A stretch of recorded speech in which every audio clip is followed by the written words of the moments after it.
Fala pessoal, a gente vai fazer um casinho sobre TDM, que é transtorno depressivo maior, e a gente vai explicar os critérios diagnósticos, plano de tratamento e vamos falar das referências. Antes eu quero me apresentar um pouquinho para vocês. Eu me chamo Arno, eu sou o fundador do projeto Apex Comportamental. Vocês podem encontrar a gente no Instagram colocando Apex Comportamental. Lá a gente vai divulgar bastante conteúdo sobre psiquiatria e comportamental, né? Que cortou um pouquinho, mas vocês escrevem. Eu fui presidente da Liga de Medicina Esportiva aí por 2 anos. Além disso, eu fui coordenador do livro Introdução à Fisiologia do Esporte Existe, na época eu era o presidente. Né? Além disso, quem tiver interesse pode seguir o Instagram da Liga, que, que é Lamex, que é um Instagram com bastante informação sobre medicina esportiva. Mas aqui hoje a gente vai falar sobre psiquiatria propriamente dito. Aqui está o nosso casinho clínico. Eu vou pedir que vocês pausem o vídeo, leiam com calma, porque eu já vou dar o resultado propriamente dito. Vamos simbolizar aqui. Vamos pegar uma outra cor de verde. Então aqui é o nosso paciente masculino de... Vamos fazer uma caneta um pouquinho mais grossa. De 45 anos, residente de São Paulo, casado católico. Ok, a gente vai focar muito no que a gente precisa para fazer aqui o diagnóstico, né? Supondo que vocês já leram o caso clínico. Aqui a HD a gente vai destrinchar no próximo slide, vamos assim dizer. Vou tirar aqui para não atrapalhar vocês.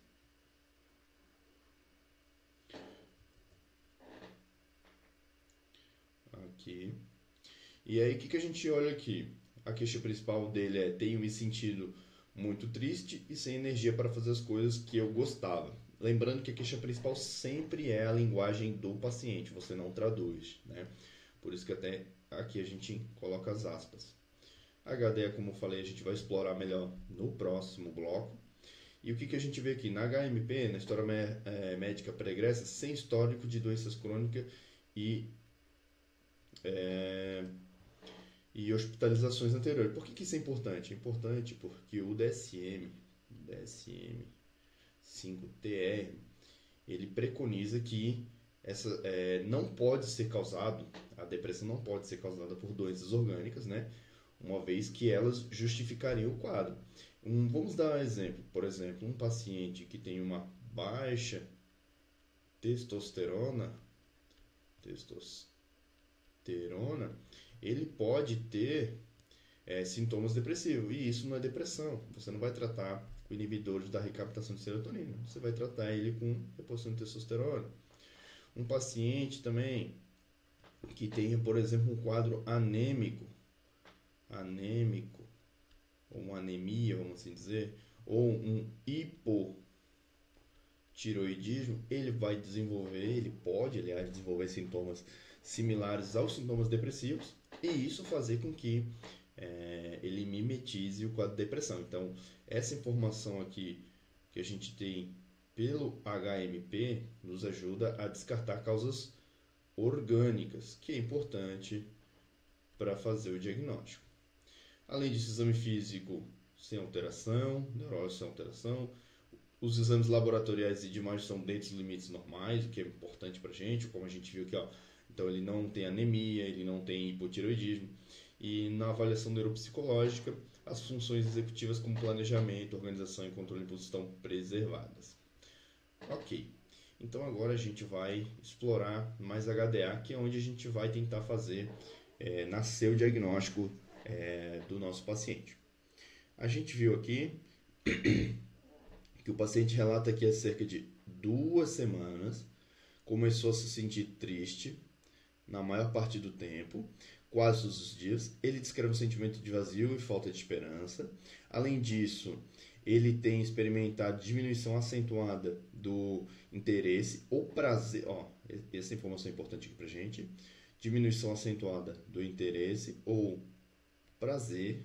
Interesse ou prazer em todas ou quase todas as atividades que costumava gostar. Ele também menciona ter insônia quase todas as noites e se sente mais lento durante o dia. O paciente relata também uma fadiga, por isso é importante que a gente descartar todo esse quadro de anemia e tudo mais, né? Como a gente mencionou, justamente pensando na causa orgânica. Além disso, ele menciona que tem dificuldade para se concentrar. Olha aqui, vamos sublinhar. Dificuldade para se concentrar. O meu risco está muito ruim. Vamos lá. Dificuldade de se concentrar. Além disso, perda de energia. E ele menciona que tem pensamentos recorrentes de morte e ideação suicida, sem planejamento. Ok, existem critérios diagnósticos de depressão. Como a gente faz para lembrar? Vamos lá. Vamos mudar a cor aqui. Vamos pegar azul. Para fazer o diagnóstico de depressão, o paciente tem que ter, no mínimo, 5 sintomas, onde um deve ser humor deprimido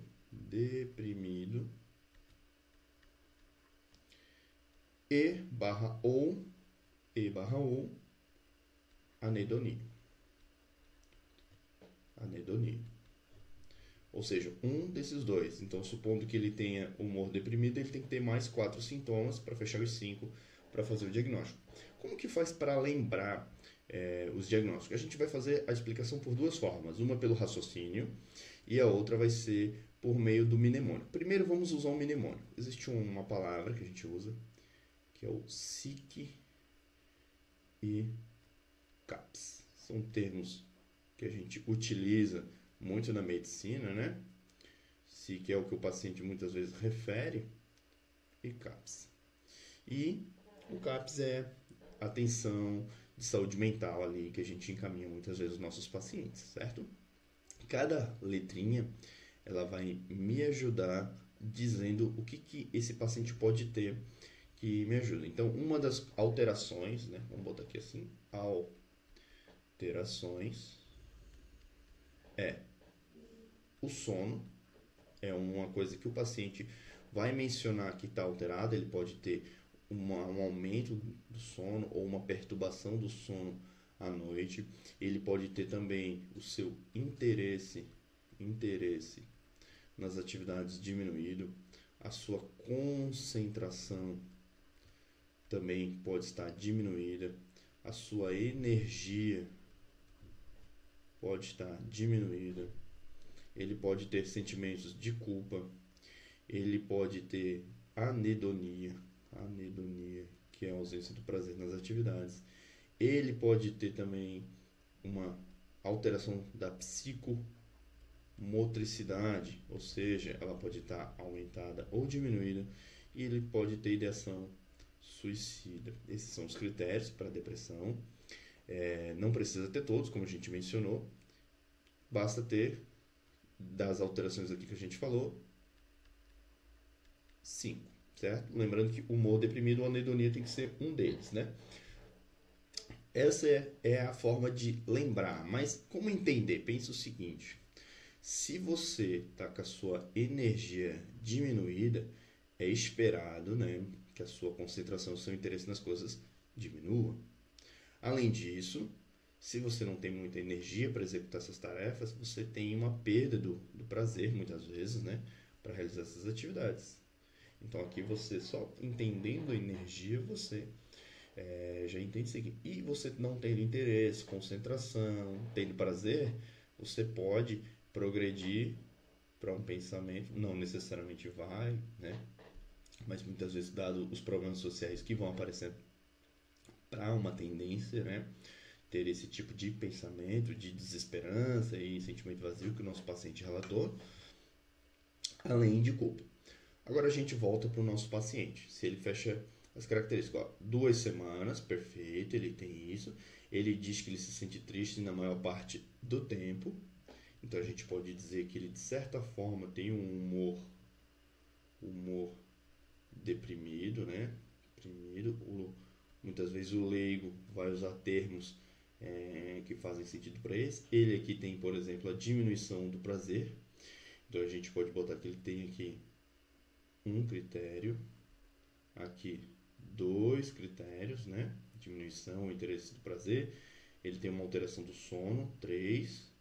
Fadiga ou perda de energia, 4. Dificuldade de se concentrar, 5. Ideação suicida, 6 critérios. Lembrando que a gente precisa só de 5, né? Então, o nosso paciente tem o diagnóstico de depressão. Então, vamos recapitular um pouquinho. Vamos recapitular aqui. Vamos subir.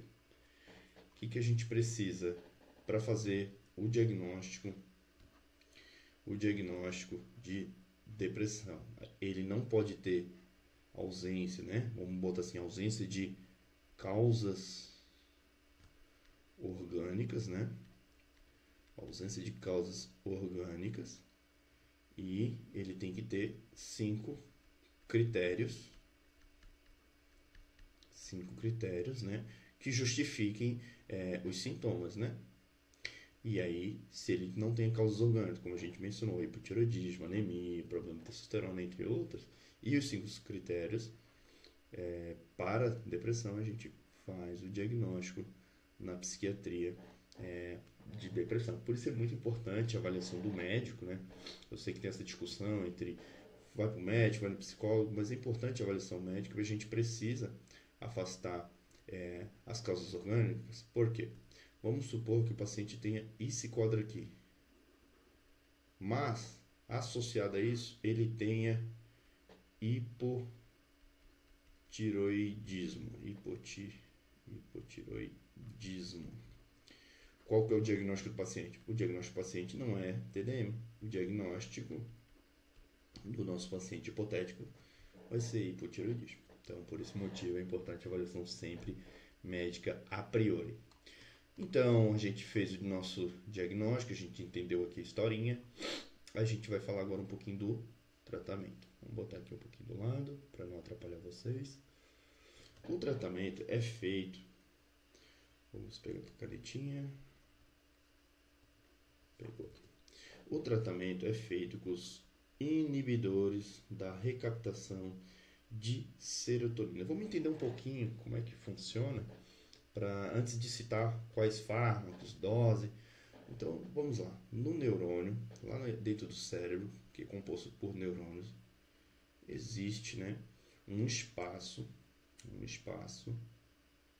que a gente chama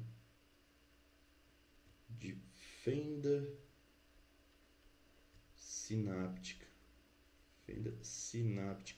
Só um adendo, pessoal. Se essa aula te ajudou, está sendo importante, você está conseguindo entender conceitos, compartilhe, curta. É de suma importância para o canal, é de suma importância para compartilhar conhecimento de alta qualidade com outras pessoas.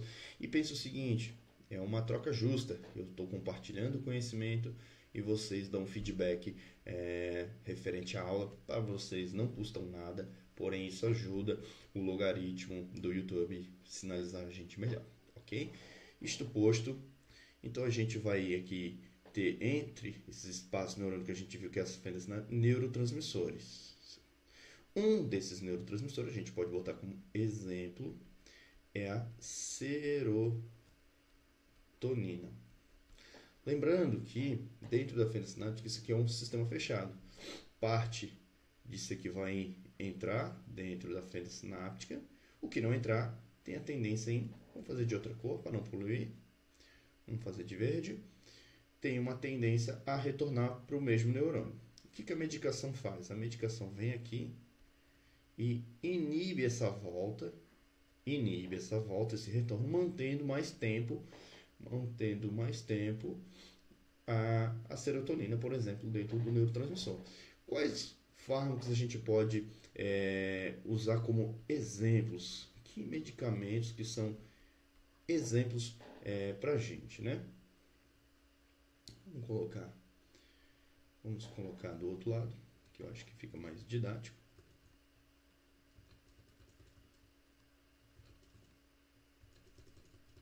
Vamos colocar do outro lado, que eu acho que fica mais didático para vocês. Como, por exemplo, a Fluor, um medicamento bem conhecido, fluoxetina. A gente pode começar com 20 miligramas e progredir, por exemplo, até 80 miligramas, a depender da resposta do paciente. Isso é só um exemplo. Outras medicações, por exemplo, a sertralina. Outra medicação, isso geralmente estão disponíveis no SUS, então uma outra medicação que é geralmente pela via privada, esse talopram. Então o que vai fazer eu escolher, por exemplo, a fluoxetina? Por que eu escolho a fluoxetina e não escolho, sei lá, por exemplo, o escitalopram? Muitas vezes tem relação com os colaterais. Então a fluoxetina, por exemplo, ela pode dar sintomas, que é o que a gente chama de sintomas, do trato gastrointestinal, TGI. Então, se o paciente não tolera, tem muita epigastralgia, dor na boca do estômago, a gente troca essa medicação por uma outra, por exemplo, sertralina ou escitalopram. O escitalopram, por exemplo, é uma medicação que causa bastante sonolência. Às vezes, o paciente não pode trabalha dirigindo, trabalha como caminhoneiro, algo do gênero, trabalha com máquinas, então seria uma medicação nesse ponto contraindicada para ele. Não significa que o paciente toma escitalopram necessariamente vai ter sonolência, né? E também não significa que o paciente toma fluoxetina necessariamente vai ter esses sintomas. Mas é só para ilustrar, tem muito mais outros medicamentos, tem que ser discutido por meio do seu médico. E a nossa referência, a gente utilizou aqui o DSM-5-TR, que é a versão mais atualizada, até então era o DSM somente 5. A revisão trouxe algumas terminologias novas, não mudou muito, mas buscando trazer um conteúdo mais atualizado para vocês, a gente utilizou essa referência. Então, a gente vai deixar aí também o nosso Instagram, as nossas contas. Caso tenha dúvidas referente a essa aula, vocês podem mandar lá no direct do nosso Instagram ou aqui mesmo embaixo nos comentários, que dentro do possível a gente vai responder. Tudo bem? Espero que tenham gostado da aula. Valeu!